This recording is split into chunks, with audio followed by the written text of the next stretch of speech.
Are you an adventurer looking to take your hunt to the next level? Then you're in the right place. Welcome to East Meets West Hunt with your host, Beau Martonik.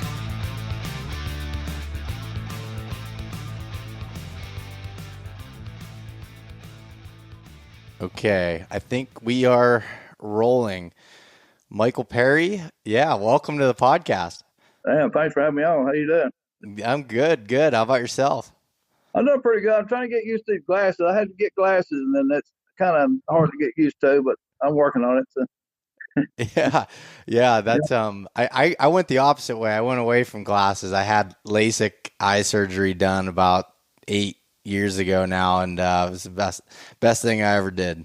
Well, I don't know a place that can work on that, on having that reading glasses. I have to have reading glasses real bad. And I said, I'm tired of trying to hunt for them, so I want something fixed where I just wear it all the time. So I went that route, and they said my eyes was pretty good everywhere else. They might have done a little bit of adjustment, but it's still something you got to work through to get used to it. So, Yeah. Does that affect your shooting or anything? Like, is that something to get used to?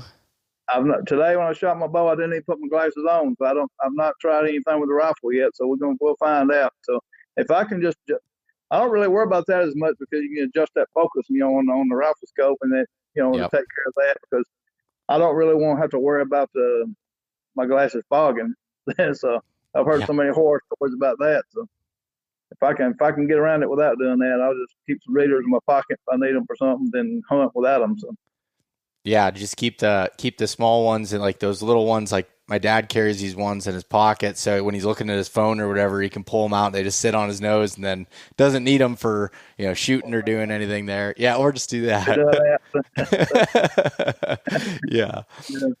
Yeah, No, it's kind of neat. I shot my bow at 30 yards without it, so I didn't know. I've had a pretty good group, so I might not even worry about using glasses doing that. So, like, like I say, the biggest part, especially with readers and bow hunting, it makes it tough. I had to change my complete setup last year because I grew up shooting fingers and instinct. So I always, when I went back to using sights and the release, I always put the vein in the corner of my mouth. So, well, I was having problems when I started needing reading glasses, getting everything kind of lined up through the peak, the pin and focusing on animal or target. So I redone everything last year and got a nose button and just completely changed my style of shooting, and it's helped a lot. So that's I'm glad because I was worried like, man, I might have to get a dang crossbow or something. So start hunting that. A bow to me is either to shoot freehanded than a dang crossbow. So yeah, no. I mean, the crossbows are heavy as far as trying to pick it up and shoot it free-handed like that. yeah, they're a lot harder than a gun shoot freehanded to me. So Yeah, if you're not propped, it could be an issue. So yeah. No, that makes sense. And how long have you been hunting with a bow? I started later in life. When I was young, my dad was real big into it, and I just played around shooting. But when I got out of the Navy, say at 22, I gun hunted for 3 or 4 years. My brother he was a bow hunting, and he would harass me, and I finally broke down. So you could say 20 something years. So, Okay. but so 20, well, probably I guess probably about 30 years now, maybe. So I couldn't tell you exactly, but I enjoy it. Is probably I guess more. I like muzzleloader hunting too, but and I actually like all of it. But the bow hunt is, when you accomplish shooting something with a bow, especially a good buck, because you got to get tight quarters. There's no better feeling. So I really love that. Yeah, it's funny when I was younger and I first started bow hunting, it was like that's all I wanted to do. I didn't want to hunt with anything else. And then as I've come along later, I just realized that I'm an equal opportunity hunter and whatever season allows me to weapon to use. I mean, last year I started using a muzzleloader, which I've never used one of those before, but they had a January muzzleloader season in Ohio, so I was like figured I would try that out, and I've used flintlock. I've used flintlock muzzleloaders before in Wow. Pennsylvania, and but rifle hunting, archery hunting, it's all fun to me. It's all just a little bit different and kind of how you approach it. Right. Yeah. On the public land that we hunt, when gun season starts, they have specific gun days. So you can bow hunt if you want to, but I'm not going to sit out there with a bow and everybody else got a gun. No, I'm going to try to be fair to me. So and yeah, them deer, once the pressure gets on, it's hard to get them close. With a bow, and then they're always edgy. So once that Yeah. gun season starts. Yeah, no, exactly. Well, it's so before we get too far into this, I'd ran into you, I'd met you in person, Mike, down in no, not in Alabama, that's where you're from. I met you at the NWTF show. I was working at the Spartan Forge booth, and you'd come up and you were looking at some of the maps and going through, and I was like, I recognize this guy, and we started talking, and then I realized you introduced yourself, and I was like, oh man, I'm really a big fan of I've listened to you on the Southern Outdoorsman podcast before, and I've seen a bunch of your stuff and your bucks over the years, and I had a lot of respect for you, and you'd given me a copy of your book there to read. So I was excited and to get to read your book and have spent time. I have it right here in front of me. So Secrets to Taking Mature Bucks on Public Land. And when did that come out? Was that last year? Last year, yeah. Okay. Yeah, it was probably August or September or something maybe. So I Okay. tried to get it out before like before summer got too carried away, but it was tough. Has a lot of work and different involvements of other people to get that set up. So it's surprisingly how long. I guess it might have been kind of fast compared to what a lot of people said, but it seemed like to me it took forever. So Yeah. Well, and it was funny when I was reading it, and I told you this on the side. One of my favorite things is how it wasn't just a tactic book of just going through, specific tactics. There's always stories that led into, and then you talked about the tactics that led into it. And I like, from an interviewing style with the podcast, doing those types of things, because I learn better from stories than I would to you just to say, I do this, this, and this, and this is my result. It's easier when you kind of, paint a picture of what something looked like and how it played out to be able to find it. And you had said in the beginning of your book that your family's been hunting public land in Alabama for over 50 years, and you yourself, and this number has probably changed since you've written a book last year, but 38 public land bucks, 8 points or better, and your biggest being the Alabama state record at 195 and 6/8. 196 and 3/8. That's another thing about the book. We had when Buckmaster scored that, the paperwork was still going through, and we had a misad on it. So 196 and 3/8. The book's kind of not exactly right. So, but I knew the new book should be right. I had to get that updated. But yeah, it's 196 3/8, the muzzleloader state record, non-typical. So that's pretty, that's a pretty cool accomplishment, So. Yeah, no, I'd say that's an accomplishment. So I want to hear, just to kind of give everyone a little bit of a background on you, because again, this is one part of the book I really liked, is kind of and reminded me of my family in Pennsylvania. You grew up in a family of hunters that were, beating it in these mountains on public lands in Alabama. So just give a little background on that. Yeah, the youngest I can remember, I was living in a city. We lived in a city called Hartselle, and my dad and them, to start out with, they started out duck hunting, then they went to rabbit hunting. They had dogs, and then they started deer hunting a little bit. Well, trapping had some kind of like an explosion. You could make money on it. My dad picked that up, and he was carrying me with him trapping.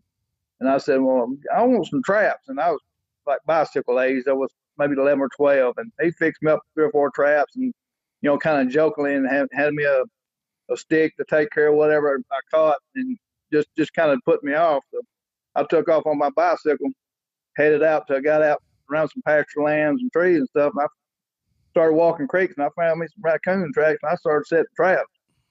Well, the next day, I caught this big old boar coon, the first dang trap I got to, and you talking about excited. And the stick my dad had fixed me up, he didn't really fix it, intending me to take care of something with it. So that raccoon tore that stick up in about 30 seconds. So we went round and round in this creek, both of us soaking wet before one of us finally won. And I had that raccoon on that bicycle going back just grinning, and my dad could not believe that I caught some. So that set the initial fire for me to doing the outdoor stuff. Then after that, we started more deer hunting. Then when I turned 17, I hadn't killed a deer yet, but I'd been, quite a bit with my dad. But I joined the Navy at 17 and stayed in there 5 years. And it took me a little while to get back into hunting. And then saying that I didn't kill my first deer until I was 20 something. I didn't kill my first good buck till I was 31, and then you can read the story about that in the book. That started changing my mindset about how I wanted to hunt, what I wanted to go after. My brother killed this whopper buck too, and that changed a lot of thought processes. So, and it's more, the challenge, like in trapping, the challenge of making an animal put its foot on a 1-inch piece of steel in 100 acres or 1,000 acres or whatever land you're trapping on, is kind of like you can use that like toward buck, concentrating on a buck, trying to make a buck or get a buck position close enough for you to shoot it with a bow or whatever weapon you're using is so cool of a challenge, and that's really what I love doing now is more of a mature buck, not really trophy buck, but say a 3.5-year-old older on public land in Alabama. Just that challenge of finding them and kind of trying to be strategic and get close enough to them to take them and get them there to daylight. So Yeah. that's really just set the fire. But it's been a long process. Like I say, I'm 58 years old, and like I said, 30 something 8 points or better. 100 something, 120 something deer total. But it's not too bad for what I do. But now things are starting to change a little bit. Where if you can buy, I'm starting to play with it a little bit. To go to some other states and kind of broaden that horizon. We're a 3-buck state, so where a lot of states are just one. And I don't know how many states you go to, but a lot of people, it's like picking out 4 or 5 states and trying to spread out on the rut. And then Alabama, we're pretty much just chasing the rut. We have a rut scattered from November to all the way to February, so you can do that. So it's a fun outdoor event. My wife's real big, going with me, and she loves it. So we keep it as a family thing and have a camper and go out, hit some of them public campgrounds and set up and spend the. I've drive to work. You can work out of the camper, so you can come back and hunt. So just really enjoy it. Just trying to have a good family time and enjoy the outdoors. Yeah, and the thing that you referred to about trapping is so interesting to me, because that was something that my dad and his brothers and my grandfathers were really big into trapping, and then it kind of fell off when fur prices took a huge dive and they don't trap anymore, and I never really learned it, and I really wish that I would have, because my dad says the same thing about like that's. And my grandfather about like how much that's helped with deer hunting and learning from trapping. Yeah, to actually, like if you were trapping, say a beginner trapper or whatever, but to really set yourself as an accomplished trapper or what you would consider a good trapper, is to catch an animal without any kind of scent.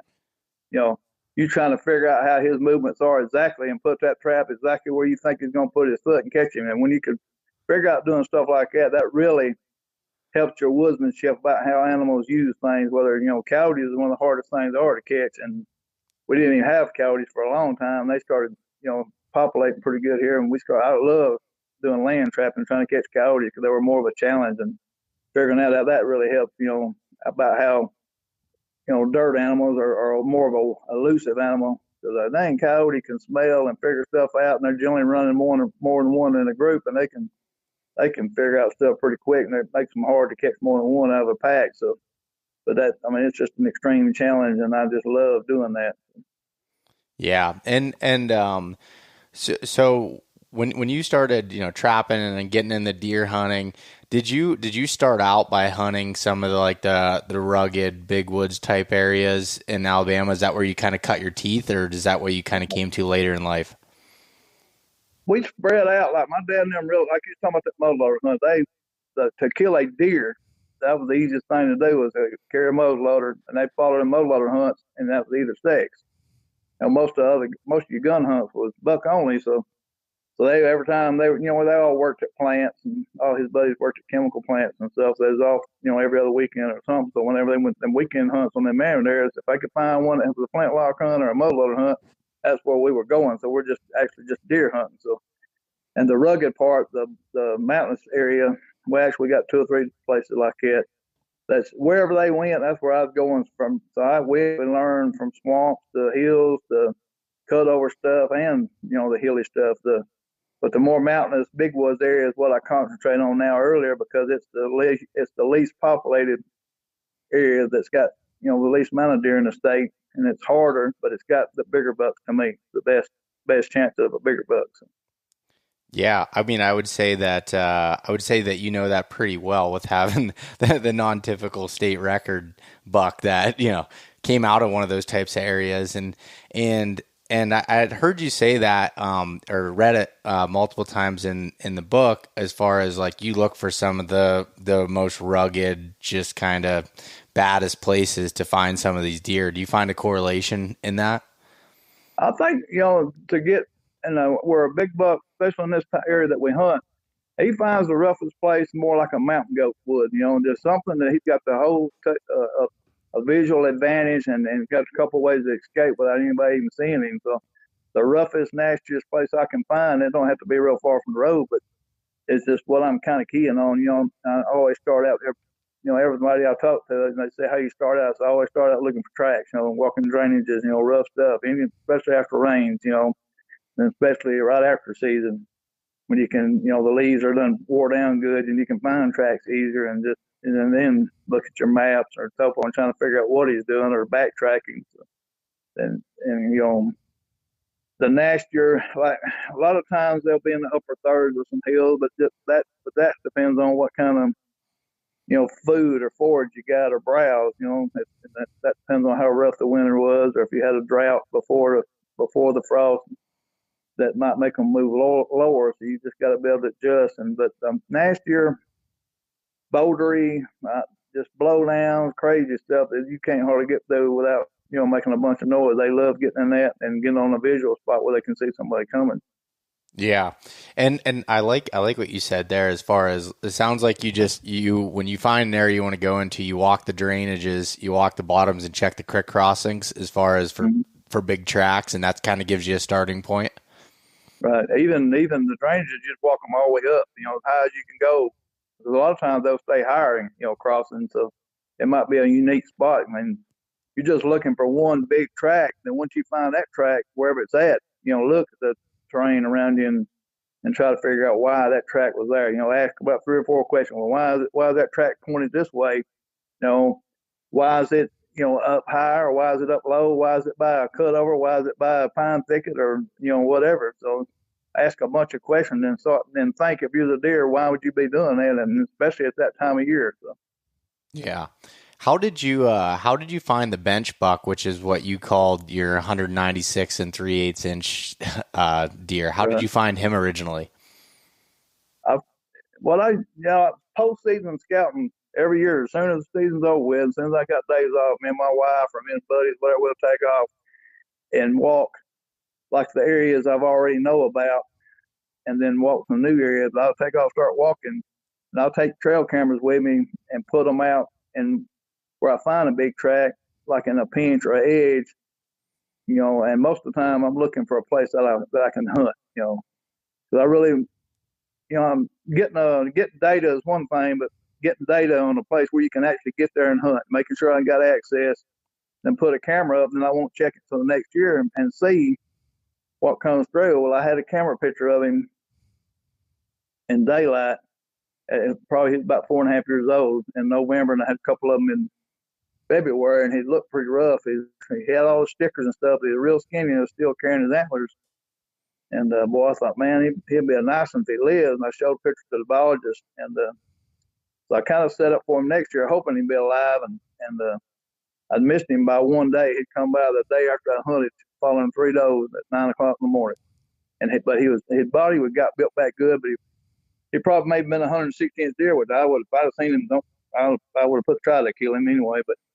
But he didn't have all the stickers. He had 1 or 2 splits. But the next year, which I didn't know about it, I didn't know I had any pictures of him until after I killed him. But I still waited till that time that I had him in daylight. The camera proved or showed me that he wasn't daylight until the first week of November. So the first day I was off was November 5th, on the last day of the muzzleloader hunt. I went down there, and about 9:30, a 6 or 7 point, that's pretty good sized buck. Most people with a muzzleloader would have shot him. He come by bow range 20 yards and just slipping around eating white oats.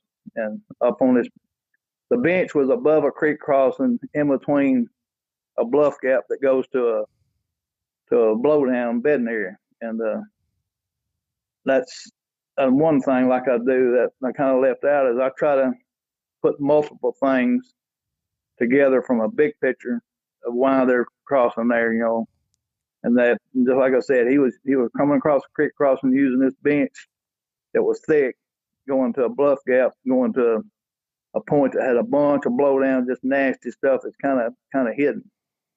Well, anybody out that 6 or 7 point come easing by, and then about 15 minutes later, I had something catch the corner of my eye, and I could just see his huge side right when it stepped behind some big old like Calcutta bushes or this big old leafy bush tree, and just all I could see was the rear end.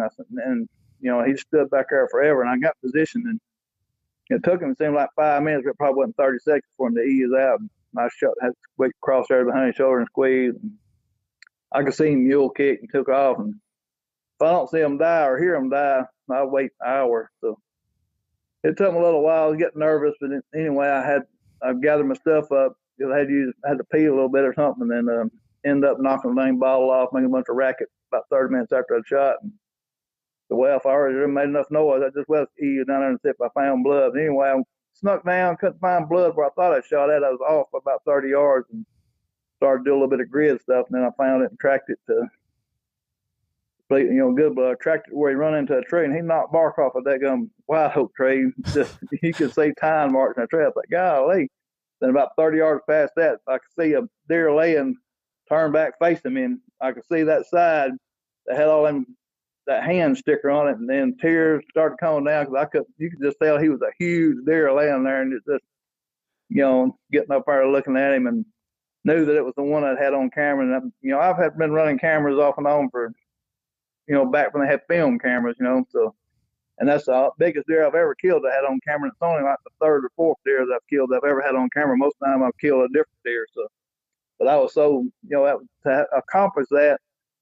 And kind of another thing was, I wanted to kill him with a muzzleloader because I'd already killed a record butt one with a bow and a record butt one with a rifle in the same piece of public land. And I thought, I don't know of anybody else that would have killed 3 different weapons with him in the record butt. And I told everybody, I'm going to try to kill him with that muzzleloader. And I told that muzzleloader the whole season anyway, even after I killed him, and I killed a 10 point. But that's what I wanted to do. And it worked out just perfect on the first time that I went down there, and I couldn't believe that. And that just, all the years of trying to get a big buck, because we just didn't have them for a long time. And everybody's killing, I've killed a bunch of spikes and other deer in my career. So I'm just trying to learn to hunt. So, but whenever all that coming into play, I just couldn't believe it. Just tore up and just amazed that a deer could get that big, live that long on public land that's, pretty heavily pressured.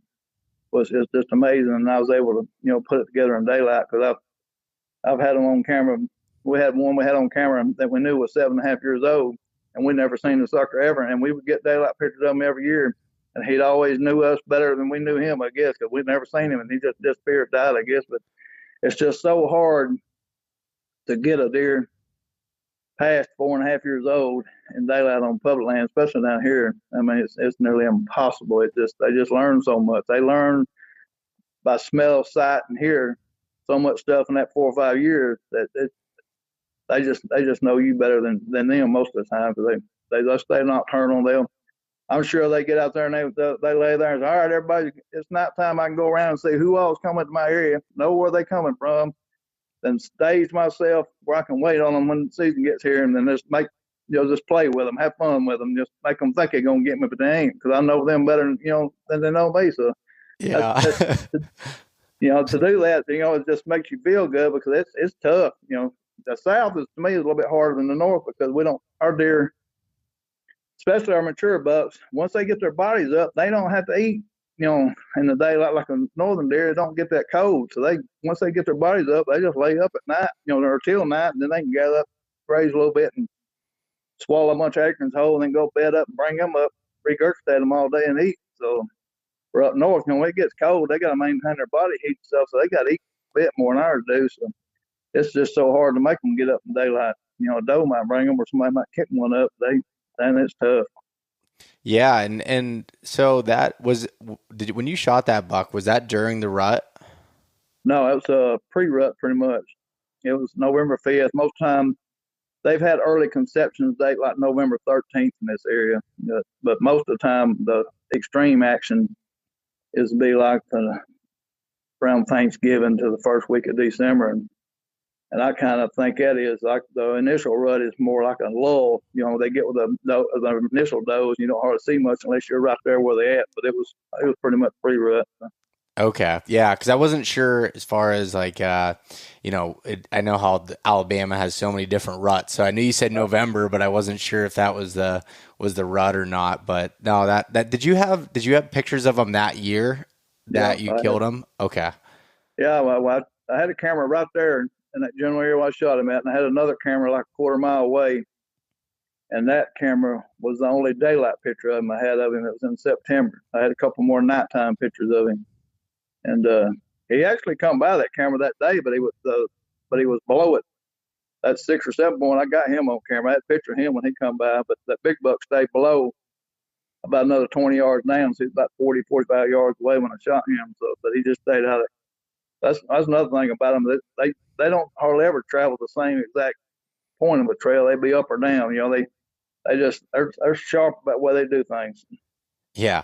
No, it's so tough when you're hunting those types of areas because the bucks aren't on any sort of pattern or doing, if I find like where I think a buck's bedding, it's like he might be bedding there 5% of the time. Yeah, It's not like he's just laying in this one bed every single day. yeah. I don't like ours on that. They have food plots and stuff they plant. And I know people that hunted the area, and nobody ever showed me a picture of it. I don't know if anybody ever had any pictures of him. I killed a big one with a bow a couple years before that. I got all kind of pictures sent to me of him from like 4 miles away. This cat, I think he didn't go. They don't have to go to a food plot. There's enough browse, and they can pick up enough acorns. And when the acorn years is good, they can just want to be nomadic and just eat, browse around, find a good place to bed, and stay there till dark again, and move up. They got 6 different bedding areas or whatever. So it's just at times you would think it'll be kind of easier because they're more nomadic, but they ain't. They just go just bed up at night anyway. It don't matter where they at. So they'll Yeah. bed up until night. So Yeah. Did you know when you shot him, did you know that was him? not when I shot him then, but when I got to him, I did. But Oh yeah. yeah, I meant like when you saw him come out behind that bush, you I didn't just know it knew it was was him? big. But once I seen that big side, I didn't even look at his head when he come up behind that Yep. bush. So I might have would have screwed up by seeing that big one. That many points and stuff. Because he was huge. It just seeing him laying on the ground because he weighed 225 pounds. That's the biggest one I've killed, and he hadn't lost any weight. I don't think he was just still huge, big neck, just big body, and it's like you just can't like how in the world something like that just live like that when just walk around. It was amazing. It tore me up. So That was one of the most impressive things. I mean, you can see it on the cover of the book, but how big the body of that deer was too. Like his head looked small because his neck was so big, just broad shoulders, just a huge deer. yeah, he wasn't a real long body, but he was just a tank. Just a muscled up tank, just ready for whatever. So, and what's pretty cool is on the bases of his antlers, he got them the little buttons on there. They're chipped up, or what he was sparring something that was chipping them horns up down there at the base. So I don't know what he was sparring with, but I don't know. I don't wouldn't even see any other bucks seeing him walk up. Didn't think about sparring with him, but Yeah. something was. Yeah, that's it, it's funny to me because they can't see what's on their head, but I feel like if you were to look at somebody another buck and he's got a set of antlers like that, you should probably know that's pretty dang big and you should walk away. Yeah, that's true. Yeah, and so when you were hunting him, when you're hunting any of these bucks, do you tend to move around a lot or stay in like the same area, kind of in a travel path, waiting for them to come through because they are so nomadic? Well, like early season, we'll have about a month that we can do like early season hunting. I kind of stay out of my main areas that I'm using that camera data for. I'll try to find an isolated buck somewhere on like a feed tree and do that early season. But after that, from what camera data that I have from the year before, I'll have 4 or 5 places during that rut time frame that I can go to where there's been 2 or 3 or more bigger bucks travel that edge or that pinch point, and I'll sneak to that. Sometimes I look at the wind. If I don't want the wind to go where I think they're coming from or where they're going, but I don't care if it's going across where they're coming from. So I kind of look at that a little bit and just make sure I can get there. And I will spend if I feel confident in that area that I can get there without. But I always try to make sure my access is where I don't cross any kind of trails if I can help it. And if I do, it's just very limited and where I can see the trail, when I'm up in the tree. So, and if I feel that confident in the area, I'll hunt it 4 days in a row. If I don't have any kind of action, because cameras kind of tell me over the years that it might take, as nomadic as they are, and they're checking on doe groups. That's another kind of key. Our does, when they have their babies, they spread out. They don't have babies together. They kind of spread out, and they still carry them babies up into the rut. They're still kind of like an individual group. Them bucks are traveling around trying to find a doe in heat. So just using that, keeping that mindset, it might take them 3 or 4 or 5 days to come through to go check for that doe group. The reason that they were there the year before, or whatever it is, how your process or thought process on why they're crossing through there. So I'll give them some time. I'm a real patient person on that stuff, and I've learned over the years that if you feel confident in that spot, trust your gut and don't try to overthink yourself, because you'll walk yourself out of a deer maybe. So Yeah, no, I've talked about it on here a bunch of times, but there was a phase when I was younger where I would just sit in the same tree for like 7 days straight during the rut. If I had a week off, that's what I was doing, in the same tree, and I always killed a buck. Well, then I started taking in too much media, and I was bouncing around and thinking I had to, first spot is the best, and sitting places, and I'd go move around, and I was just chasing my own tail, because in the mountains, it's like these deer aren't going down the same places. And a lot of times, if you pay attention to your access, like you're talking about, you're not really boogering things up as bad as an area that has, a ton of deer that are in that specific place. And those bucks are just, especially during the rut, they're moving and checking does. I mean, I remember this one deer I was hunting. I missed him one morning in 2015. He was one of the biggest deer that I'd ever hunted. And that day I had him on camera that morning, like 2.5 miles away on a different camera. And then he hit another camera. And this was like the only time he was hitting cameras in daylight was that day, but he made a big stretch all in one day before he came in front of me later that morning. And it was just wild to me to see how much, country they'll cover. Yeah. If they, we have like some big power lines and cutovers and, things like that. If they're out looking for a doe, they run a power line or they even run down the side of a road or something, because they know deer cross roads or does cross roads. They're walking down a power line or side of a road for miles just trying to cut a doe in heat scent. So we had a guy that killed a huge 8-point, and they're pretty sure from what cameras that this deer was caught 8 miles away like 5 days before that. Wow. So, so when they're after a doe, and a doe might carry them that far, who knows? But you don't know how far they'll go.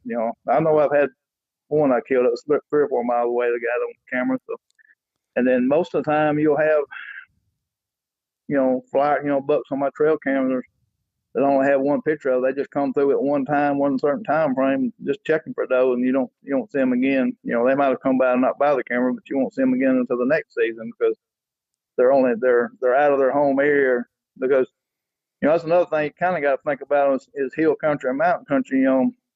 When you're doing your postseason count stuff, they're already back to the bachelor group. So your 3.5-year-olds and 2.5s, they might be groups of 5 to 6 something. But your monster buck, to me, a lot of times he's by himself. But like that one I killed, he had another buck at 7-point with him. And what cameras I had of him or pictures I had of him during the summer and spring, they were always together. So, and during the spring and the summer, that big buck was leading that 6 or 7 point. And then when hunting season come around, he was letting that 7-point lead. So it was kind of funny, but so you got to kind of think about that. So whenever they bust up in the fall, they're going to spread out and get away from each other, because they don't tolerate each other living there close. But whenever they're looking for does, they'll intersect, run across each other or get in the same area. So So when you're thinking about that process, or what I'm trying to think of is, all right, you're looking at a big picture. You got food plots, parking areas, mountains, hills, things everywhere. Where can you get, or this is what I'm thinking of when I'm putting trail cameras out. Where can you get, or where is this deer going to cross, going to get to them 3 points, or them 2 or 3 food plots 2 miles away, whatever are these, and trying to pick places out that I can get to and put cameras out and then see how, why, and when, or trying to figure out, a time frame of when they're crossing through there in the daylight, and make sure I can get there and access it and hunt it. And during the rut, I'll spend 3 or 4 days. Early season, I'd rather run and gun because it's I've busted myself, busting them out in the morning, because a lot of times in the morning they're so close to where you're trying to hunt at, because they don't, when the acorns start falling, there's still so much browse and stuff. They bed pretty close to where the acorns is at. So morning hunt early season is tough, because a lot of times you can go in there before daylight, they're there, somewhere close, and they see you, or sneak out. So it's a little bit easier in the evening, but still harder, than the rut to me. But so it's kind of tough, early season, because we got so much browse. Like I say, when acorns falling, they're just bedding right there pretty close to them, and that makes it tough early season. So the rut, to me, finding the right place you can spend 3 or 4 days, and then move on. But early season, that running gun style, I like it. I like finding 3 or 4 feed tree with big droppings, or maybe some rubs close to it, or some scrapes that's fresh. And then you've only, like here, we've only got a couple of weeks to do that. When they start putting them scrapes out, things are changing, quick. So. Yeah. Are you hunting, when you say the feed trees, are you hunting right over the feed trees, or are you just like, how are you thinking about those? I'm trying to get between where I think they're bedding at. So, but like on the same, in the mornings, I try to get on the same level as where I think they're bedded, be on the side of the ridge or on top of the ridge, like, or maybe a shelf. But in the evenings, I generally try to get up tight to where I feel like where I have actually seen tracks most of the time. I won't hunt a place in the evening where I've actually seen a track coming down off the side of the mountain or the hill going across, and then I'll set up close to that track. So give out a couple of hunts, and I'll move on to the next one. Just trying to catch one come off from where I think they're bedding at there. Yeah. No, that definitely makes sense. And how much, or I guess one more question on the feed trees. So when you're talking about a ridge that has a bunch of oaks on it and everything, how are you distinguishing, like, this is the feed tree that you want to hunt? Yeah. Well, I'm probably might have misspoke. Most of the time, it's not going to be a ridge that's got a bunch of oaks on it. It's going to be like isolated oaks off close to pine thicket, or some kind of cut over edge, or something thick, nasty. It's isolated trees, not really groups of trees. So. Okay, that makes sense. So it's kind of a lone tree or a lone group of trees amongst other vegetation that's there, versus just finding a big oak ridge and trying to figure out what's the best tree. Right. Yeah. You can kind of see out on these new. I'm still not as familiar with a lot of folks on looking at maps and visual, satellite imagery, but you can find a lot of them places, like that. If you look close enough, looking for with wintertime imagery, finding pines and stuff, and then finding, the bare trees like oak trees, and then look at them, post season, just trying to find out where the white oaks. And sometimes I feel like the red oaks is more. I don't know. I think bucks like more sometimes, but I don't know if it's because either they like them or they know that the other deer don't like them, and they don't have no more competition for it or something. So yeah. So. Yeah, no, that's an interesting thought process. And you'd mentioned a couple times about using that historical data, whether it's cameras or you're hunting, as far as, planning for that upcoming season. How much do you weigh that historical data versus the, kind of real-time data that you find, versus like tracks and stuff along those lines? To me, it's real important, this place, because our deer population is less, less density. I'll kind of spread out more, and I have a bigger areas, and I try always finding some newer areas. But when I move on to this other place down south around the swamp area, I got the same trees. They don't matter. I just go down there and get that dang tree. If I don't feel like it's being an active area for some reason, I might move. But generally, most of the time, I can go to that same tree, then within 3 or 4 days, and have a 4-year-old or something come by.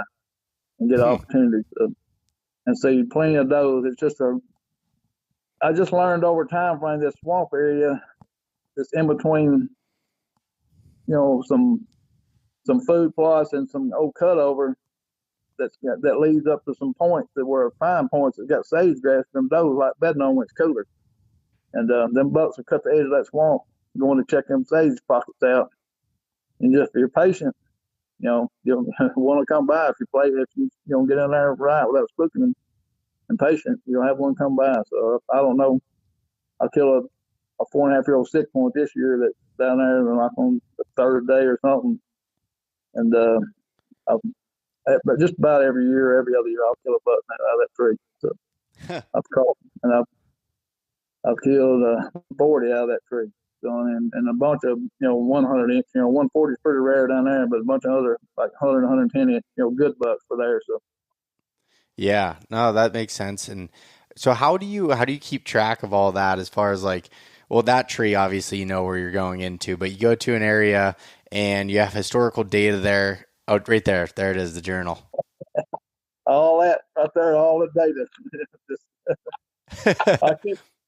I've got data all the way back to 1988. Do you really? Yeah, I can. Oh my gosh. So I used to write all that down like calendars. I get calendars from the bank, and I'd write down all these hunts. I'd write down everything I see on there. And then about 10 years ago, I transferred all of it to this book, and I started keeping up with it in this book. So write down what I see, the dates, and if the weather's kind of odd, write that down. Then definitely write down the kills and what time, if it's raining or whatever. But I keep up all that stuff, and my trail camera data on my computer. I keep everything that I call a shooter buck on there or a potential shooter on there, and I go back, look at them dates, the times, and just keep up with all that stuff, kind of correlate it. Like this past year, we had a crazy year. We didn't have any acres. I'm talking about very minimal. We didn't even have a daggum hickory nut. We didn't have a dang hickory nuts, and then squirrels worked themselves deaf, pine cones and stuff last year. It was awful, and it was a lesson for a lot of folks, even me, because I would have thought they would have moved more trying to find food, but they didn't. They found something they could browse on, and they stayed there, and it was thick, and they just didn't come out unless they was kicked out. So keeping up that stuff over the years, anything like that just could mean anything, because you'll forget about it. A lot of stuff. Yeah. Hunt season, you'll have so much going on during hunt season. If you don't write it down, you'll forget about it. So I keep all of it wrote down and pertinent information. And then when I'm sitting there not doing anything, I'll look back through it, especially when we go camping. I'll have that book in there, and I'll be flashing back, looking kind of for 10 years or whatever, trying to keep up what was going on, what time of the year. Because generally, you have everybody that talks about the moon and, weather and all that stuff. And that I can understand part of that. But that rut is generally a certain time frame. It might be more active at night, or it might be more active certain moons, but it's going to be during that time frame. You just might not be in the exact area you need to be in. So kind of think of that. So that's what I go by is dates. Them dates mean more to me than any kind of moon weather. The weather, if you like hunting fronts, that's fine, but and correlating it with them dates. And them dates still going to be there regardless of what kind of weather or what. They're not going to wait for the best weather to rut. So because the sunlight, basically the amount of sunlight hours, and what I understand is what tells them to rut, and that's what they're doing. So if it's 100 degrees, they might do it at night, or if it's 20 degrees, they might be more active in the daylight. But you still got to put your time in there. If you're not putting your time in, you're just taking away from your chances to me. So. Yeah, I would agree with that. And it's funny. So my dad has all these notebooks. He's been writing down every hunt that he's had and having the same thing that you've done forever. And he's the one that taught me to do that. And then I moved it. I went a little more digital. So in Spartan Forge, there's a journaling feature in there, and you can do it and associate it with a waypoint, but it has all of your journal entries, and then it also takes the weather for that day and adds it in there. So really? when you go back, you can look at all of that stuff and be able to see it. So that's that's what I've been using now, because I'll just, as things happen, I'm in the tree, I just kind of write and add things to it and just have all of it right there, and then I can go back and refer to it and look at it. But it's yeah, it's pretty nice to be able to do that, because I don't know, I like to think I can remember things, but the little details and the specifics, not so much at all. I mean, I can't tell you how many times I look back at those notes and I'm like, oh, I forgot that happened and it was this date. And, especially when you get to the rut and you're not doing very good and your mind jumbled and you're starting to second guess everything, it's nice to have real data to look back and be like, okay, I got to trust this, and, maybe try this again in these specific spots, because we see annual data being so helpful here in Pennsylvania as well. Yeah. I mean, some years you like it don't show up exactly, but and the only reason that is because it might have happened 100 yards over here and you just can't see it. It's just you're not exactly in the right place. So just keep them dates in mind. I even had I think when I was at Buckmaster Show last year, I had that big deer down there, and somebody come by, had some kind of app or program. He said, do you know what day? You remember what day you killed that deer? What time? All that? I said, yeah. Matter of fact, I had this book with me. So I carry it with me if people ask questions. So. And I showed him. He said, well, I'm going to look at my program, and I guarantee his program is going to tell me that match up that date, and then I'll pay you to advertise for it. And I said, all right, let's do it. So, no, he wasn't there. He just, Really? a couple more minutes. But I already had another guy that was real big on the moon stuff and the overfoot, overhead, underfoot, and all that. And he went through that book, all the kills that I had, and not one of them correlated with any of them. So, really? Yeah. And it could, but the biggest thing is about, especially on public there's so many other variables that could put there by, so you don't worry about one variable. There's about 4 or 5 other things that could happen. So I don't want to, and I try to stress it to a lot of folks, don't try to get tunnel vision on certain processors or certain ways you want to hunt, because there's a lot of other variables, a lot of other things that could happen to put that deer by you. So the main variable is you. You got to put yourself there in the daylight, and then the other stuff you can't really control. You control how you get there, access, and how you know your equipment, and what you can do, and trust yourself and trust your judgment. Then don't worry about any of the other stuff, because don't worry about the moon or whatever. Just put yourself in that position and be patient. Then the rest of it you can't really control. So. Yeah, and you and I believe you do this similar to how what I do too, is like I don't know if you call it the same, I can't remember from the book, but I build out something every year that I call a hunt plan. So I have 3 to 5 main areas that are usually like either different pieces of public land or different large chunks of an area. And then I have 3 to 5 spots within those, and I have them listed out. And then I'll have any details of like what wind direction makes sense for this, or time of year, anything. So I have that plan and I'll print it out and I have it. So then when I get to a point where I'm like, all right, I'm frustrated, or I'm not, doing as good, and or there's too much hunting pressure, whatever, I need to move to another spot. It's a strategic thing. I can look at this and be like, okay, I know I should go try this spot out, or I should try this place. And for me personally, it takes off the anxiety of trying to figure things out on the fly. Right. If you spend more time concentrating, learning, so like you said, an area, 1.5 miles, 2 miles, or whatever it is, 5-mile area, a big block that has got the deer you want to take, or what kind of deer you want to take, or the availability there you want to take. Learn that all you can, then put them times together, or the weeks together, and have different places that you can get into, without tracking it up or without crossing trails.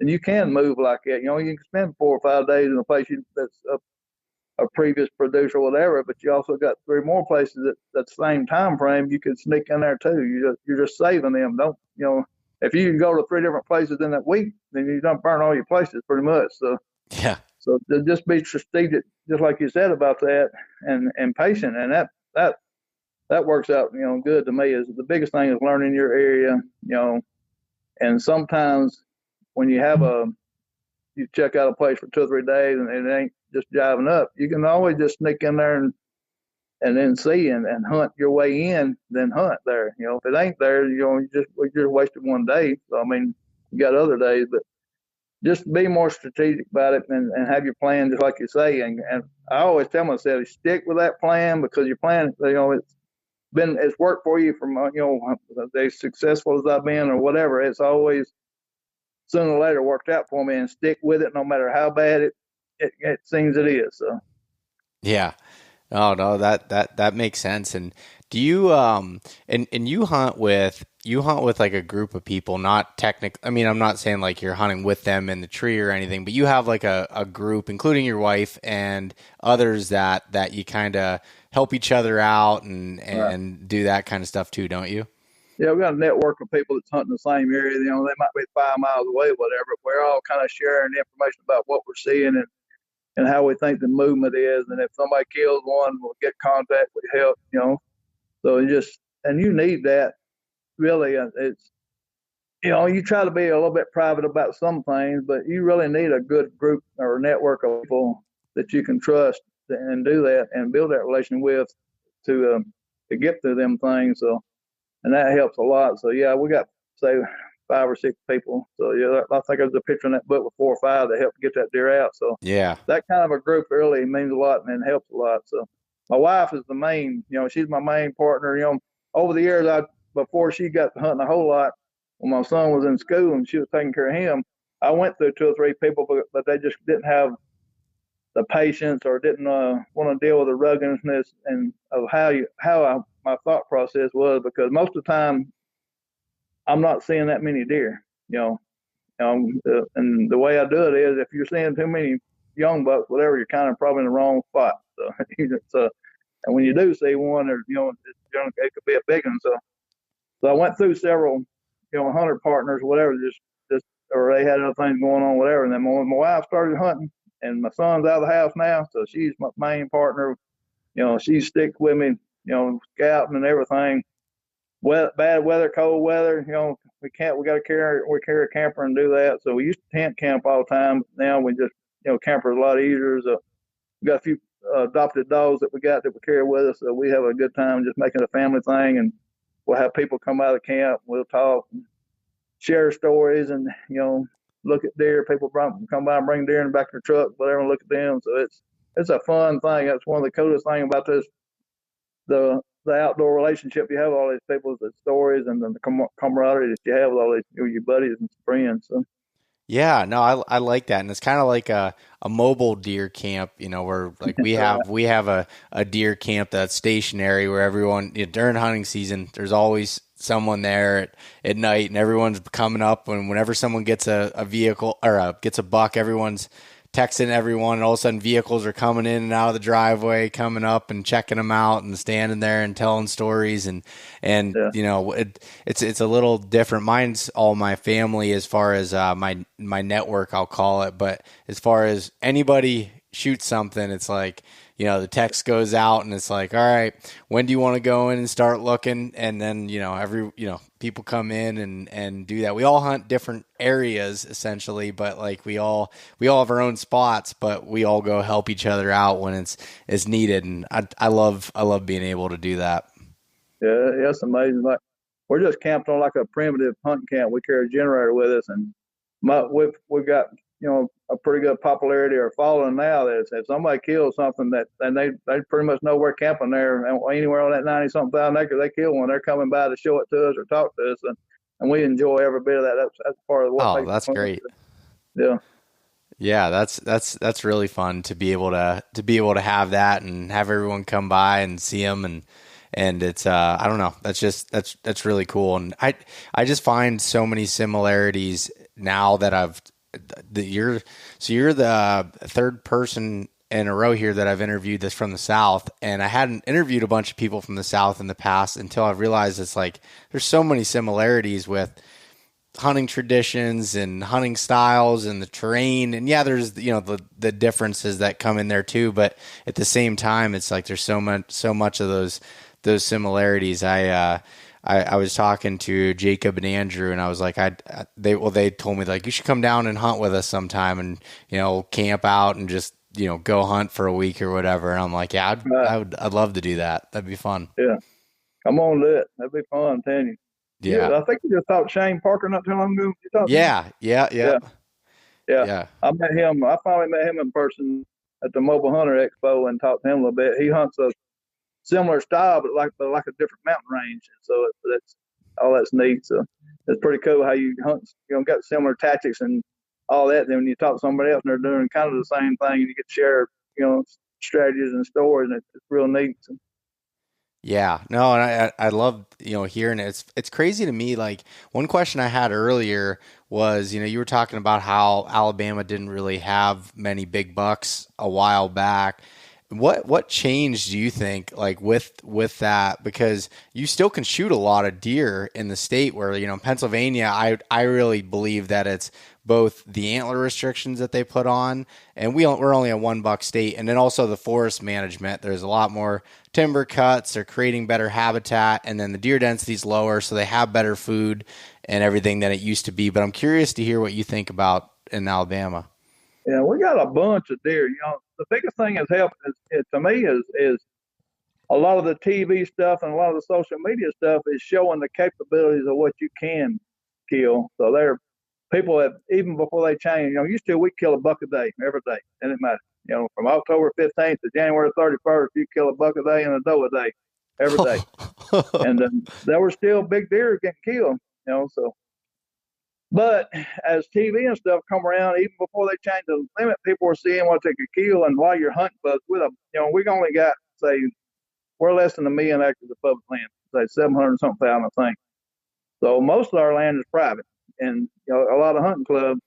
So hunting clubs and some of your forestry companies started putting out rules, for bigger bucks and limits. So a lot of your hunting clubs, so you need to shoot it, say a 16-inch spread or whatever they were putting on management strategies. And a lot of people on their own seeing what Bill Jordan and all that killing, so wait, we can do that too. So they were taking on their own to start passing deer. Then Alabama, the conservation department, put the 3 buck limit in, changed it from unlimited bucks to 3, and one of them's got to have 4 points on one side, and that's I guess that's helped.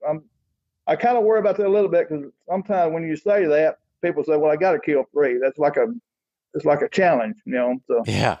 but instead, before well, I can kill a buck anytime I want to, so they wasn't really worried about it. So I got mixed feelings on that. I think the biggest thing has helped is people are being more choosy, Yeah. So, and I like it, but another thing is I don't want anybody to be restricted. If they want meat or whatever, and they don't have the limited time to hunt, if a spike or whatever is what they need to shoot to eat, that's fine too. I don't, that don't bother me. The doe thing to me is we got to a lot of deer in some places, and controlling that more would help. Then the bad side of that is like when we hunt the main public land where I killed that big deer. I don't like messing with the does early because I want them to feel safe and unpressured to help get the buck by me. So that's kind of mixed feelings. I want to try to shoot them after that if I can, or I'll just go somewhere else and shoot a doe for meat. So if I can, so that's mixed feelings. If a perfect scenario for me was if you had the perfect plan, you had the complete control over it, was not to mess with your does until after the rut, then call out what you needed to. I would think that would be a better strategy to have a relaxed deer population and be more successful with the bigger bucks. But who knows? I mean, that's just my thought. But but I just don't want to. I don't want to shoot a doe in my main hunting area because I'm afraid it's going, bleeding blood and all that. It's going, he's here. So then everything changes. I'm the same way. It's so funny. Every year I'm like, I should just shoot a doe early so I get some meat in the freezer, and I got that out of the way. I can focus on bucks, but then I never want to because of what you just said. It's like I don't want to screw anything up. I don't want to, and then I say I'm going to shoot one later, and then when I try to shoot one later, it's harder. It's like for some reason it's like why I had all these opportunities early that I passed on, and now later I'm struggling to even see a doe. That's true. But my thing is, like, I had this one place I killed two bucks in a row, 2 years in a row. A doe brought her by. I'm thinking, I wonder if that's that doe from the year before. So I'm hoping she's here next year and stuff like that. Well, last year I didn't see her, so I don't. Somebody might have got her. I don't know, but I don't want to mess with her because she's helped me kill 2 good bucks. So that, it's corrupted my mind now. So I don't want to shoot them because that might be Susie that brought that buck by me. So. Yeah, and too, like I've learned some of these areas that I've spent so much time in. I know these certain doe groups, and when they tend to come into estrus, and or at least when bucks are starting to, check these certain Right. ones, and I'm like, I don't want to accidentally shoot her, because if that happens, then is that going to screw everything up, or is all my historical data going to be thrown out the window for this spot? Yeah. And and a lot of times them doe groups are still, small groups. If you shoot the older doe, that's the one that's kind of educating, helping them get through the coyotes and that process. So you gotta, there's a lot more thinking to it, to that you get thinking too much. Hey, what if I do that? How it's going to screw up everything, their hierarchy or whatever. If you shoot the grandma doe, it's learned everything for the 10 years on how to elude people or how to train a buck how to be smarter. Because I really believe, I've watched does do some crazy things. I watched a doe in one place circle a whole food plot with a fawn 10 yards inside the woods, stopping every so often, looking and training that fawn to do that before she got around and come out pretty close to him. It was still far away where I couldn't shoot her. But she done circled near that whole food plot, just patiently teaching that fawn, hey, that's trouble. You just got to sneak out there, or you have to Yeah. sneak everything, scent check, look, make sure before you go. So that thought process, like, man, it's cool, but you just don't, it's cool the things you say, and then you start questioning about what you're going to do, because Yeah. everything you do affects something. So try to make it where it's going to affect a benefit for you. So not a negative down the road, and trying to figure that out for, planning for the future, it makes it tough sometimes. Yeah, no, that's that's exactly right. And it is so cool to be able to see all these things and be in the woods and witness it and kind of come to your own conclusions on what they're doing and thinking about it. I mean, that's such a great part about hunting. I love it, and every area has its own little things. My dad had a story. He said, I know a doe can count to three because I seen one do it one time. He said he seen a doe go behind three hunters and then come back by with a fawn and stop and point them hunters out when she come by. So she knew where there was all else. He said, I know she could count to three. Oh, that's really funny. One other thing I wanted to ask you back when we were talking about the groups of people and you call them and I'm always interested in this. How do you get your bucks out of the woods typically? It's always with a deer cart or dragging. Used to we drag 5 or 6 hours, but deer cart, I've never packed one out. I know it's getting popular, and I just want to get up there to the checking station because you're supposed to carry them to the checking station. I want to get them up there whole and just see what the weight was and Hmm. see everything. So we can roll them out with a cart. It might take 5 or 6 hours or so, but generally I can get some help. So if it's too bad, and a lot of people are going toward that jet sled. I've talked to a guy this year that used one out there, and he said you'd be surprised how much easier a jet sled is than dragging. So What do you mean by a jet sled? Just like a snow sled? like a snow sled. So it's just a solid like piece of plastic. It's kind of bold that you put the deer in, and you can drag them over rocks, logs, and all that. You ain't hurting the hide like you're going to mount it, and just easier. So he said it's a little bit more maneuverable than a cart with them wheels. But I haven't driven one yet, so I'd have to see it. But but I like driving. I like gearing them out whole. That's me. A lot of people. One of my things is, you don't worry about anything. You got to get them flat first. Then you getting them out and all that comes later. All that's the gravy part. The hardest part is getting yourself in position to get them flat. Once you get them flat, you can get them out somehow or another. So don't worry about all that stuff. Get them flat first, and then anything. You can come up with other stuff. So.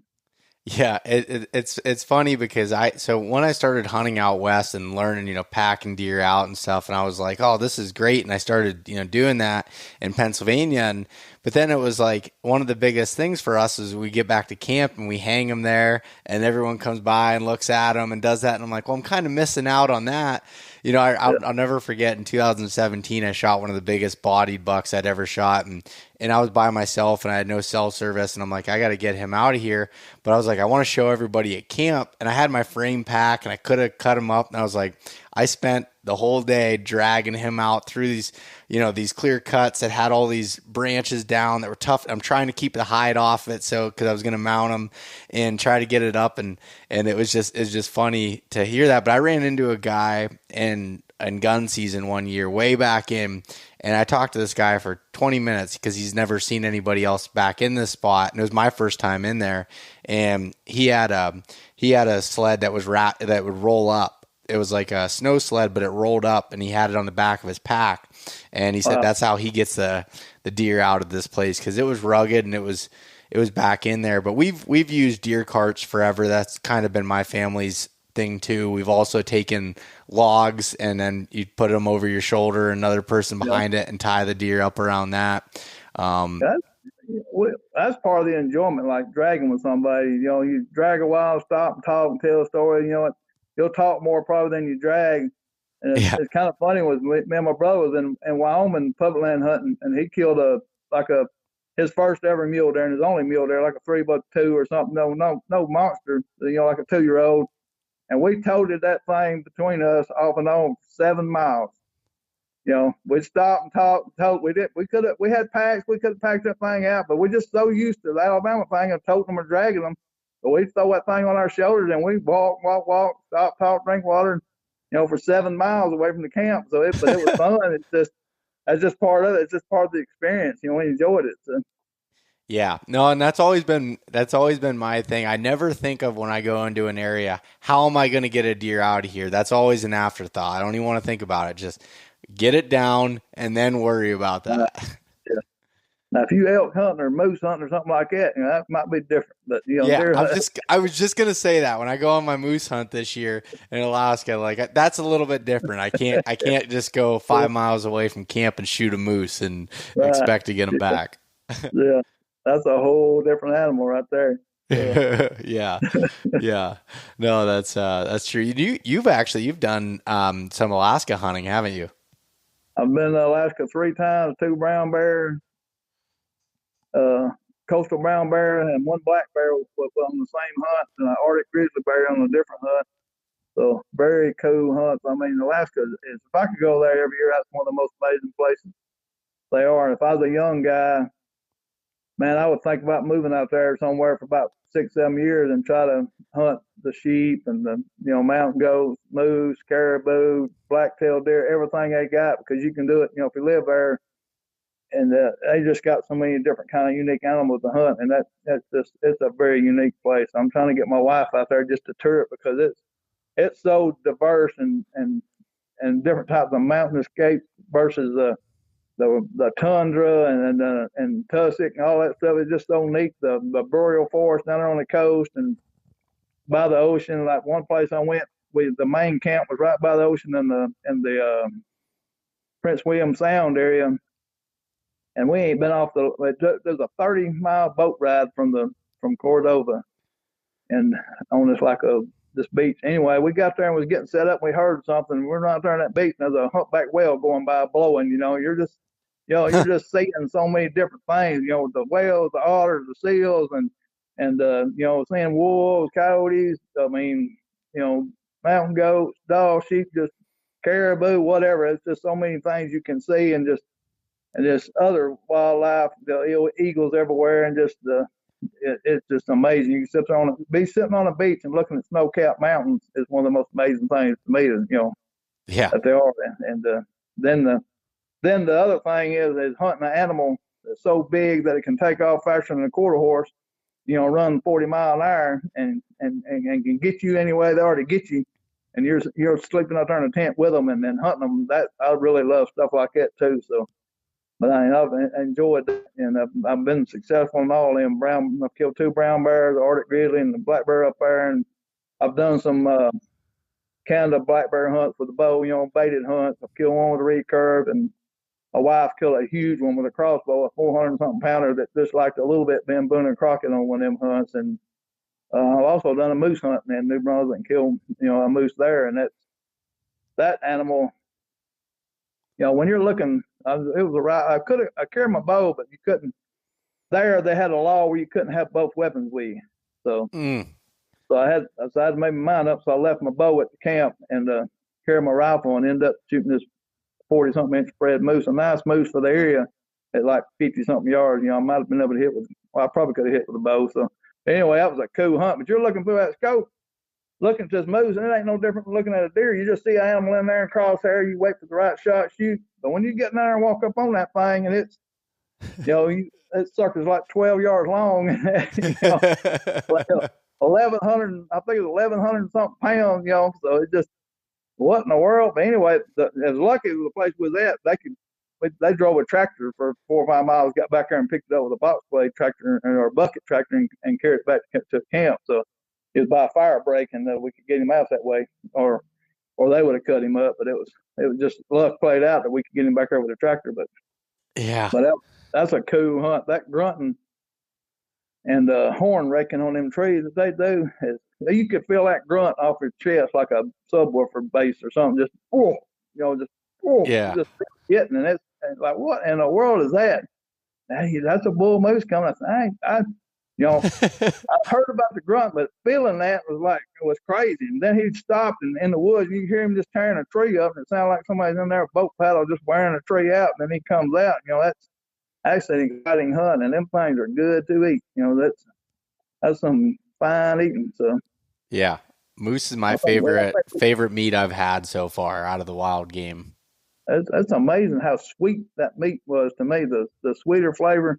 We eat on that thing for 2.5 years, I think. We carried a chest top freezer up there on the trailer, 30-something hour drive, and had that thing full and give away a couple 100 pounds of meat or whatever it was to the guide and the family. And I brought the hide and stuff, mounted him and all that. But we got home and vacuum sealed every bit of it. Got home, took a week to vacuum seal all of it. They had it froze for us, but we went ahead and vacuum sealed it. But it was some fine eating for 2 years. Oh yeah. Just sharing, having cookouts and carrying some to work and cooking it. It's just that hunt is worth just the meat. Let alone the antler process. But Oh man, I'm looking forward to it. I really hope that I'm able to have a story like that where we come back with one. There's 2 of us with tags. My buddy's going with a bow, and I'm taking a gun, and we're gonna try it and see how it goes. Getting dropped off at a lake and just setting up camp for 10 days. That's awesome. Are you gonna have bear tag too, or just a moose tag? Not a brown bear. I think I'm gonna get a black bear tag while I'm there too, because it's unguided, so I can't shoot a grizzly or anything up there. But right, yeah, that's what I meant. Black bear you can hunt as a non-resident, and moose, of course, then caribou. I think blacktail. Yeah, but the bears and the sheep and goats, you got to have a guide. So, but yeah, you're gonna enjoy that hunt. But you've been there to Alaska before, right? Yeah, I went caribou hunted there in 2020, and that's where I decided I was like, if I can find a way to get back, and that's so I actually have a Sitka blacktail hunt planned this year too, and late October, early November, which is hard for me to do that with deer season. But I was like, I really want to do this, and I had booked it a couple years ago. And then the moose hunt came up as an opportunity. A friend of mine asked me to join on. He got in with this transporter, and I was like, I don't know how I'm going to swing 2 Alaska hunts in a year. But at the same time, I was like, I may not get this opportunity, so I'll figure it out. And I need to go for it. So yeah, that's another one of them things. You get the opportunity on something like that, do it. Worry about the rest later, because man, that's an amazing place. On the caribou, you go up in Brooks Range or above the Brooks Range, or where? Yeah, the north slope of the Brooks Range. Wow. So I was close to the north slope. We was up on the upper Shinjack. It's like I was telling people like that on that hunt, if something happened to you, it was about 6 hours by plane to get you back to a hospital somewhere. So it was you out there and ain't nowhere. But it's amazing country, beautiful. Just you ain't got to worry about no vehicles, no phone stuff. Might see a plane come by every now and then, but it's somebody going up to the north slope to that oil field or something. So, but other than that, man, it was amazing. I love that stuff. Yeah. Oh man, I remember. I'll never forget looking through a spotting scope, and because it's wide open, but it was kind of the mountains there, but it was still wide open, and we saw some grizzlies up on the one hill. He was probably 4 miles away when we looked on the maps, but he didn't look that far away when you're looking through the spotting scope. And then there was one that was that went into these alders. And at the time, I hadn't really seen these alders before. And from a distance, they look like they're, they look like they're a foot tall. And I thought maybe, the grizzly went over the saddle, and then some caribou showed up and they bedded on this like cliff face. And me and my buddy were like, all right, let's go up after these caribou. That grizzly's gone. We start going up there and we realize these alders are 8 or 10 foot tall. And it's like, he could be in here. I was like, how about you go first, buddy? Yeah. That's one thing about, I've been to Wyoming several times. Wyoming's big. You look at something, that's pretty far over there. Alaska is bigger. Yeah. The guy said, get that pack, go down and go get some water. So I looked, there's a river down there. And so I looked at that river, hey, I'll be down there. So I took off without my rifle and walked down there in that river. About 30 minutes later, I stopped, looked back up there toward the tent, and I still got another 15, 20 minutes to get down that dang river. And I'm thinking, why in the world I didn't bring my gun? Like you say, them trees down there look like bushes. When you get down there, they're them trees, tall, 20 foot tall. You're thinking, there's a bear could be down here and I'm goner. But anyway, nothing happened bad. The guy had a little talk with me when I got back because, Alabama boy, I wasn't really aware of everything. That's my first time to Alaska. So after that, I kept that rifle on me. But it's crazy how big it is compared to other places that are big, so it's just that much bigger. So. Yeah, no, it definitely is. You think you'll get back up there again for another hunt? You gonna try to go up there again? I'm gonna try my best. I picked up a 375 H&H Magnum this past year. Because every time I went up on them brown bear hunts, I don't have a rifle big enough. The guy on that Arctic, the grizzly hunt, he let me carry my 30-06. So I'm a big 30-06 fan, so that's one reason I went with him was to do that 30-06. But them brown bear, them guys on brown bear hunt, they would let me. I borrowed a 338 they had, but they prefer 416, Remington mags, big guns. And I on that second brown bear hunt, I found out why, because them things are tough. The first one I killed, I dropped him. He was a good sized brown bear. He was a 9 foot 11-inch square. Just if I hadn't shot him in the head, he'd been a Boone and Crockett. He was walking right straight toward us. And I was trying to shoot him above the head on that hump because I was getting a cramp, and he was just still steadily coming straight toward us, and like at 100 and something yards. Guy said, if you can shoot him in that hump, shoot him. So anyway, and I squeezed off. I hit him right above the eyes, right between the head, and it dropped him like a sack of potatoes. So. But that second one, we couldn't get no closer than like 200 something yards from him. And the guy asked me as I was comfortable, and I said, how flat will these rifles shoot? He said, just hold a little high. So I took it when I hold a little high, I was like over its back a little bit. So the first shot I squeezed off went over him, and he didn't know what happened. He kind of looked around, froze. So I dropped it down on that second shot. And you could hear that bullet hit. Well, when that bullet hit, that son of a gun jumped like a cat, turned around, started tearing up bush and stuff, and was looking around trying to figure out what was going on. And I commenced shooting again, and every bullet would hit. He would jump around, tear up stuff, and would growl so loud that you could hear it echoing down the dang valley forever. And I'm thinking, that son of a gun. Anyway, I reloaded like I'll say 3 times, and finally got this bear took care of. But if that would have happened to him being close and he would have seen us, he probably would have come over and done some damage. I don't know. I mean, them things are a lot tougher than you think.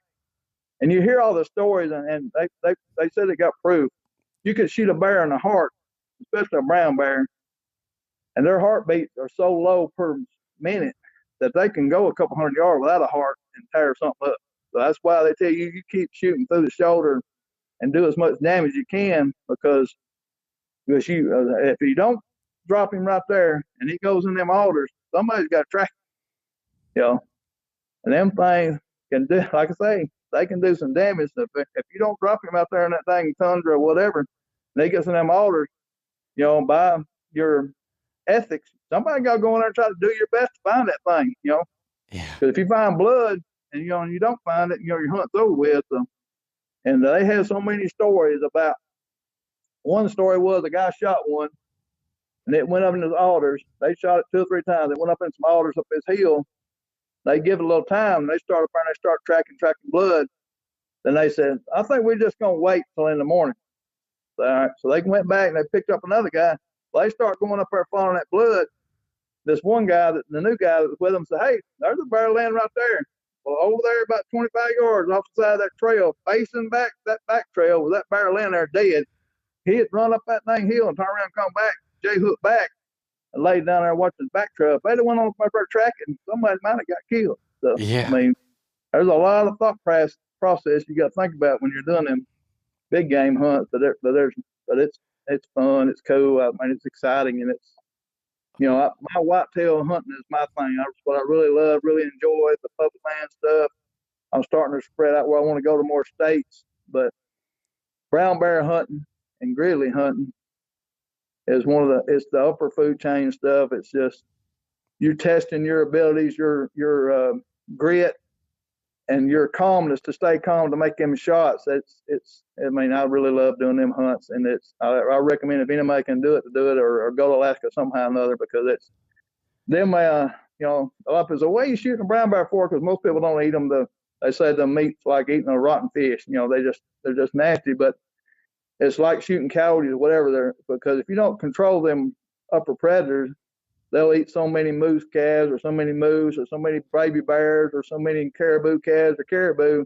You'll have a population switch. One side will get overpopulated. So controlling them numbers helps people with the caribou herds and the moose herds. So you got to be a natural balance. So that's why I like enjoying them.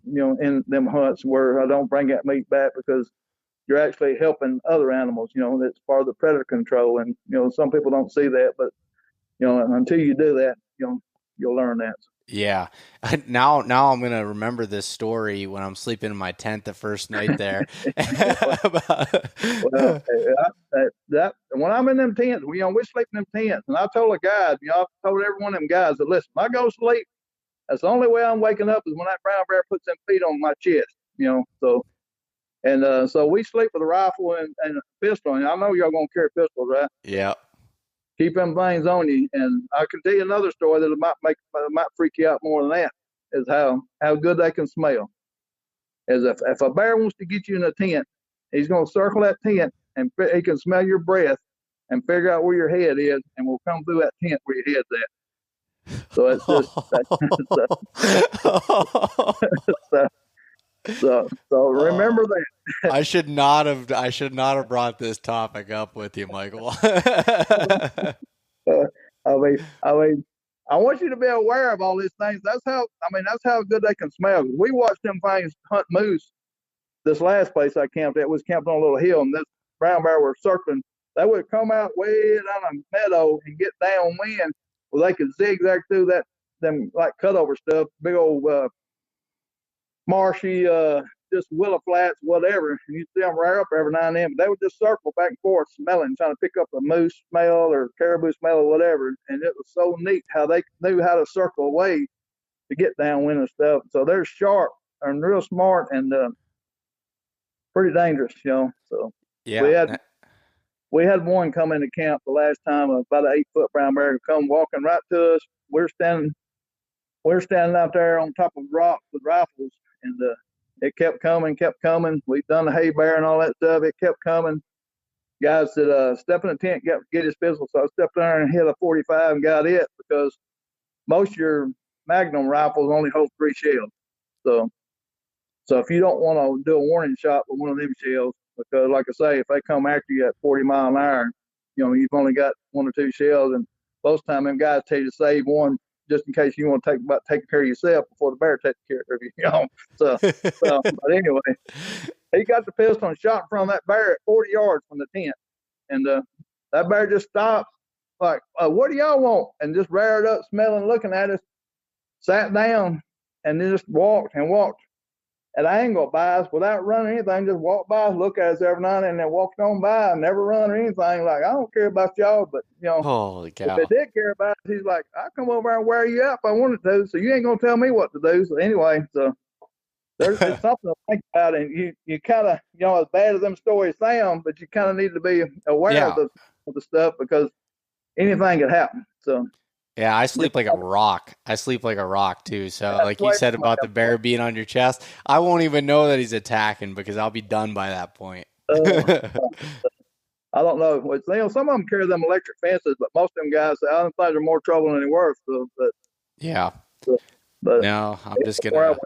We just slept in the tent. You get up and there'd be a big old track out there right in front of the tent, So they've come by during the night. Which in the spring, on them spring hunts, the farther up, like when I went on the Arctic hunt, it stayed daylight the whole time. It never would get dark. Kind of dusk, but it was daylight the whole time. So you just slept however you wanted to sleep. So. Yeah, that's how when we did that caribou hunt, it was like that too. It was light, it was in the middle to the end of August, and it was like light most of the night. And I don't remember ever seeing darkness the whole time I was there because I was sleeping during that time. Even 11 o'clock at night, it was still light out. But I remember the one morning we woke up and I'm walking out there. I said to my buddy, I said, "Is that fresh, bear shit laying there?" And he's like, "Yep." I was like, "Okay, it's right here, in between the tents," and it's just what it was, So when we got our caribou meat, we put it downwind like 40 yards, and then we put a tarp on it, but left the one side open so it would flap in the wind. And we was told that would kind of, deter them from coming into it. I don't know, but that was I don't know. I slept as good as I could have at that point. So. You just hope, that's what I always tell everybody, is when you go on them hunts, you hope that you've lived a good enough life that, if something happens, you can't really worry about it. Because if you worry about that stuff, you're worrying about the wrong thing. It's hard to enjoy it. So don't worry about it, and enjoy it and be prepared. Keep yourself prepared. And the guy's going to be prepared. They're aware of a lot of stuff that you ain't. So just don't, but since y'all going to be by yourself doing the DIY, y'all take care of each other. Yeah, no, I'll have my 300 Win Mag, and then I have a 10 millimeter pistol as well. So I'll have everything there, and I won't take it off. I got a chest holster now because I used to always just carry my pistol in my backpack, but you realize you have your backpack off at the times when things, I was like, I want something that's going to be on me at all times. Yeah, you keep that on your chest. That guy that had the 45, them other guys carried them big old Smith & Wesson 500. This guy that I went last time, he had a 45, and I asked him, I said, "Well, why are you carrying a 45? And he said, "It ain't going to matter anyway." He said, "All I'm doing is going to wait till it gets up on top of him, and I'm going to stick it in his mouth, pull the trigger." So I said, "All right." So he was kind of a rough, burly guy, and he had a knife right there, and then that 45. And he said, "I'm going to be close quarters, and I'm doing it." He said, "I'll wait till he gets up on me, and I'm going to stick it in his mouth, start pulling that trigger." I said, "All right." As long as you let him get to you before he gets to me.